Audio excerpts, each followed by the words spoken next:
It's Disney's classic, Beauty and the Beast. Once upon a time, there lived a young prince in a beautiful castle. Although he had everything his heart desired, the prince was spoiled and selfish. One winter's night, an old beggar woman asked the prince for shelter from the cold. In return, she offered him a rose. Repulsed by the old woman, the unkind prince turned her away. The woman warned him not to be deceived by appearances, since beauty is found within. When the prince dismissed her again, the old woman's ugliness melted away to reveal a beautiful enchantress. The prince tried to apologize, but it was too late. The enchantress knew there was no love in his heart. As punishment, the enchantress turned the prince into a hideous beast. Then she placed a spell on the castle and all who lived there. The rose she had offered him was an enchanted rose. It would bloom until the prince was 21. If he could learn to love and be loved in return before the last petal fell, then the spell would be broken. If not, he would remain a beast forever. Ashamed of his monstrous form, the beast hid inside the castle. A magic mirror was his only window to the outside world. As the years passed, he fell into despair. Slowly the rose began to wither. He did not believe anyone could ever love him. In a nearby village, there lived a beautiful young woman named Belle. Belle, unlike the other girls in the village, cared only for her books. She always felt out of place. Belle loved to read about adventure and romance. Her father, Maurice, loved books too. Maurice was an inventor, a genius, according to Belle, a crackpot, according to the townsfolk. Belle is even stronger than her father, the villagers whispered. Her nose is always in a book, and her head is in the clouds. Gaston, the handsomest man in town, wanted to make Belle his wife. Even though she thought he was a brainless brute and turned him down again and again, Gaston was determined to wed the lovely Belle. One cold day, Maurice hitched his horse, Philippe, to a wagon and set off to show his latest invention at a faraway fair. But Maurice read the map wrong and became lost in the forest. As an icy wind whistled through the trees, he suddenly heard the howling of wolves. Philippe bolted, and Maurice fell to the ground. Trying to escape the wolves, the frightened man ran deeper and deeper into the woods. He came to a castle and stumbled inside. There, he was greeted by Mrs. Potts, the teapot, Cogsworth, the clock, and Lumiere, the candelabrum, who had all been servants to the prince. But before he had time to marvel over these strange creatures, an even stranger one appeared, the beast. When Maurice stared in horror, the beast howled angrily. Then he scooped Maurice up and carried him off to the dungeon. Meanwhile, Philippe had made his way back home. Belle took one look at the riderless horse and knew something awful had happened to her father. "Philippe, take me to him," she cried, leaping into the horse's saddle. Without a pause, Philippe thundered off toward the woods. When they reached the castle, Belle burst inside and searched frantically for her father. The enchanted objects led her to the dungeon, but just as she found Maurice, the beast appeared. Belle let out a terrified gasp at the sight of the hideous creature. She begged the beast to free her father. When he refused, she bravely offered to take Maurice's place. "No, Belle," Maurice cried, but the beast agreed to the exchange. Before Belle could bid her father goodbye, the beast led her to her room. "The castle is now your home," he said gruffly. Belle was free to go anywhere she liked, except the west wing. "You will join me for dinner," the beast ordered. "That's not a request."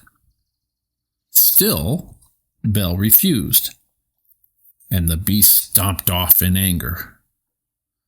That night, Belle slipped out of her room and found her way to the forbidden West Wing. There she saw the enchanted rose by the window. When she reached out to touch it, the beast suddenly appeared on the balcony outside the window. Belle screamed and fled from the room. Her heart pounding, Belle ran out of the castle, mounted Philippe, and galloped off into the night. But a pack of wolves soon had them surrounded. Belle was helpless. Suddenly, the beast was there, throwing the wolves aside. Belle heard terrible snarling and howling as the beast and the wolves battled for their lives. At last, the wolves ran off into the woods, but the beast lay in the snow, badly injured. Back at the castle, Belle carefully tended to the beast's wounds. Gentle as she was, the beast roared in agony. "I barely touched you," said Belle. Then she saw the look of pain on his face. "I forgot to thank you for saving my life," she said softly. The beast only grunted in reply, but when Belle turned away, a hint of a smile appeared on his face. In the days that followed, the beast tried to be a proper host. He showed Belle his library, and she began to teach him how to act like a gentleman. "Perhaps it isn't too late," Cogsworth whispered to Mrs. Potts and her son Chip, the teacup. If Belle could only love the beast, this dreadful spell might yet be broken. Before long, Belle thought of the beast as her dearest friend, and the beast thought of little but the beautiful Belle. One night, while she was teaching him to dance, the beast asked, "Belle, are you happy here with me?" "Yes," she said without hesitation. But the beast saw a trace of sadness in her eyes. Then Belle added, "If only I could see my father again, even for a minute." "You can," the beast said, handing her the magic mirror. Belle gazed into it and saw Maurice trudging through the forest. He looked frail and old. As she watched, he collapsed in a heap. "I must go to him," Belle cried. "He might be dying." "I release you," the beast said sadly. "But take the mirror. Then you will always have a way to look back and remember me." With the magic mirror to guide her, Belle soon found her father and brought him home. But their happy reunion was cut short by a pounding on their cottage door. The townspeople had come to take Maurice away. Gaston's friend LeFou stepped forward. "Maurice has been raving that you were imprisoned by a hideous beast," he said. "Only a crazy man would tell such a tale." "But it's true," Belle protested.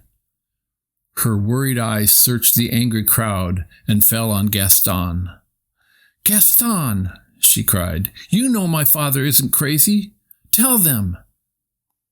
Gaston whispered to Belle that he might be able to calm the crowd if she promised to marry him. "Never," Belle exclaimed. "And my father is not crazy. There really is a beast, and I can prove it." She turned to the crowd. "Look in this mirror and see." The townspeople looked at the beast in the magic mirror and grew frightened. "We must hunt down this savage animal," Gaston cried.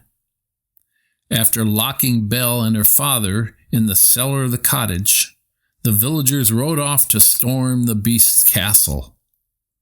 Luckily, little Chip had stowed away in Belle's saddlebag. After the villagers were gone, he used Maurice's latest invention to release Belle and Maurice from the cellar. By the time Belle reached the castle, the townspeople had broken in. Gaston and the beast were fighting on the castle roof. The beast managed to knock Gaston's weapon from his hand. There was nothing to stop him from killing Gaston. Gaston screamed for mercy, and the beast turned away from his enemy. Then Belle watched helplessly as Gaston plunged a knife into the beast's back. The beast roared in pain. Backing away from the wounded beast, Gaston lost his footing and fell off the roof into the fog below. Belle rushed to the beast's side. "You came back," the beast said weakly. "At least I can see you one last time." "No, no," Belle said, sobbing as she kissed his cheek. "Please don't die. I love you." At that moment, the spell was broken. In one magical instant, the beast turned back into a prince, and all the enchanted servants returned to their human forms. The castle came to life with rejoicing, and there was no doubt that the loving couple would live happily ever after.